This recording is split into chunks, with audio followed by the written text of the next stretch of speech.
Okay, so we're back over at our press, and today I'm going to be making sugar tablets using brown crystalline sugar to represent a crystalline active ingredient.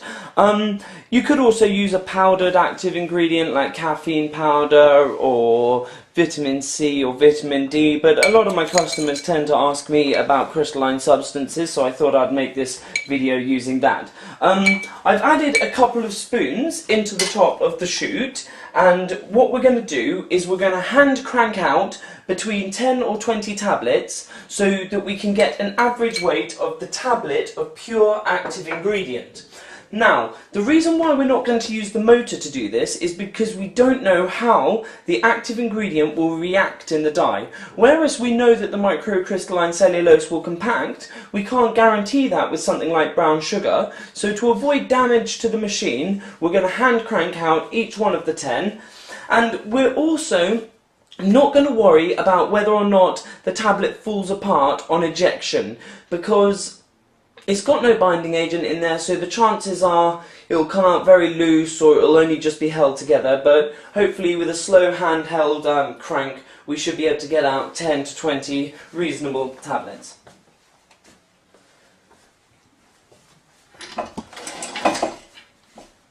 And there we go. That's exactly what I was expecting to happen. The machine has got to a point instantly where it can't roll any further due to the fact that the brown sugar will not compact any further. So if we take the de-jamming bar and just try to push it forward, is it going to go? No, it's definitely not going to go forward, which means we're going to have to do each tablet one by one backwards. Now,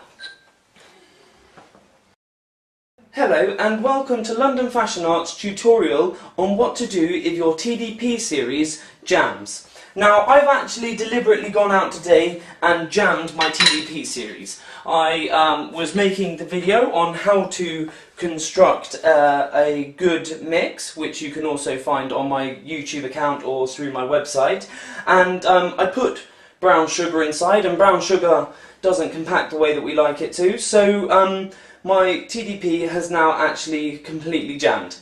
Now, I know that it's jammed because the bar won't go any further, and if I'd had the motor on, at this point it would have cut itself out, may or may not have blown a fuse. The first thing I want to check is whether or not I can move it forward using the de-jamming bar.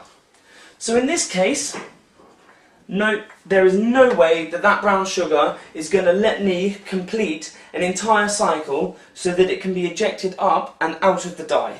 So what I'm going to have to do is I'm going to have to start moving the press backwards through a reverse cycle. Okay, so we've found out that our machine is jammed, and we've started to move the de-jamming bar backwards through the cycle. And as you can see, what happens as we move it backwards is the boot comes back over the hole, and the lower drift pin assembly starts to move itself backwards, up and towards and into the boot, which is great because we're now getting that tablet out of there. There is one major problem though. As it kicks it up, it pushes it into the bottom of the boot. Now, this is obviously a very bad thing because it's just going to cause continuous jamming later on down the line. So you need to be able to receive that tablet back out of the boot. The way that you do this is by using the standard Allen key, which